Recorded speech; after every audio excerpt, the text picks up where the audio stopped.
como Vladimir Garrido obtuvo el parole in place durante su cita con el Servicio de Inmigración y Control de Aduanas en la ciudad de Miramar. Este hecho, que ocurrió recientemente, ha sido celebrado por la comunidad cubana en el exilio, pues renovando la esperanza de que muchos que se encuentran en esta situación migratoria similar, pero realmente esto significa de que hay un cambio migratorio para los cubanos con orden de deportación y que van con mucho susto a estas entrevistas en Miramar. Lo vamos a conversar con la abogada experta en inmigración, Laura Jiménez, como cada jueves. Laura, un placer saludarte y bienvenida. ¿Qué hay de cierto? ¿Esto es como una golondrina en el verano o qué está pasando? Bueno, Mario, es una pregunta muy interesante porque la realidad es que ICE todavía continúa denegando múltiples solicitudes de parol.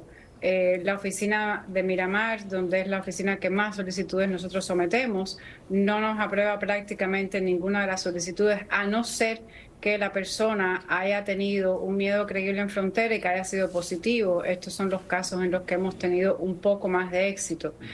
Es probable que esta persona le hayan hecho un miedo creíble en frontera, es probable que la forma de procesamiento de él haya sido un poco diferente al resto de los casos. Pero la realidad es que en la mayoría de los casos, sobre todo los que entraron después de noviembre del 2020, a la fecha que entraron de manera ilegal y sobre todo si tienen un proceso abierto en la corte, no están calificando para este parol y los están denegando con un correo electrónico o con una carta que apenas tiene 2 oraciones. No califica para el parol o no hay jurisdicción. Wow. Tremendo. Y te lo decía con la pregunta y con la esperanza de que ha generado el caso de Garrido, porque muchas personas les da temor que tienen una orden de deportación ir a estas citas en el departamento de ICE, en el condado Broward, aquí en el sur de la Florida, o en los diferentes lugares que hay de procesamiento en los Estados Unidos. Sí, sobre todo una persona que ya tiene una orden de deportación y que le emitieron una orden de supervisión I-220B, no debe ir solo a una cita de supervisión con ICE. Debe informarse primero con un abogado, porque si bien esta persona, si entraba dentro de estos parámetros, que tenía una orden de deportación y que tenía una forma de supervisión I-220B, tuvo una suerte, es probable que esta suerte se haya debido a otros factores legales en el procesamiento de su caso. Y no todos los casos son iguales, es la realidad.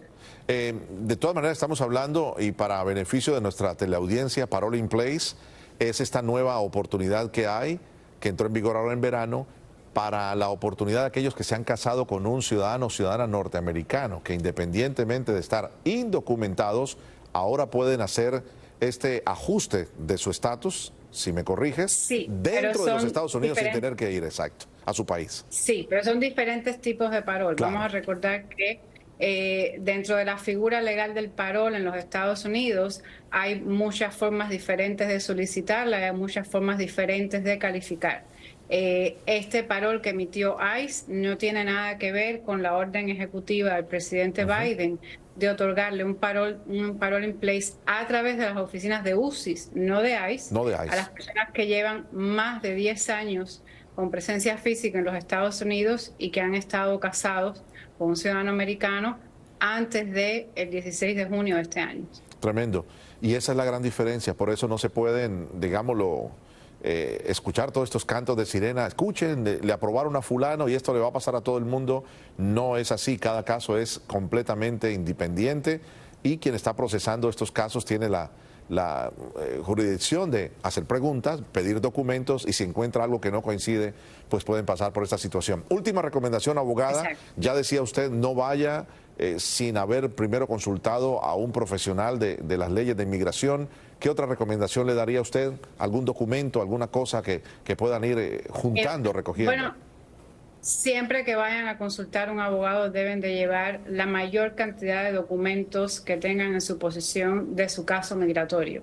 Los documentos que le dieron en frontera, si fueron a un juicio o se sometieron ya a un asilo y quizás este fue perdido en una audiencia, bueno, la copia de ese asilo, la copia de la decisión del juez.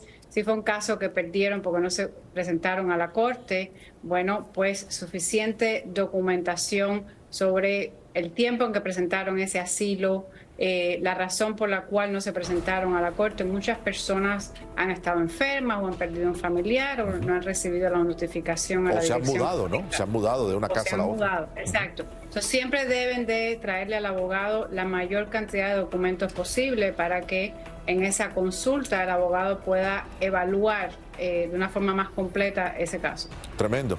Como siempre, un placer tenerte para aclarar todas las dudas de inmigración. Laura, un buen fin de semana para ti. Igualmente para ti, el placer es mío. Gracias. Buenas tardes a todos. Tenemos más aquí en Mega TV, donde se decide la política. No se vaya.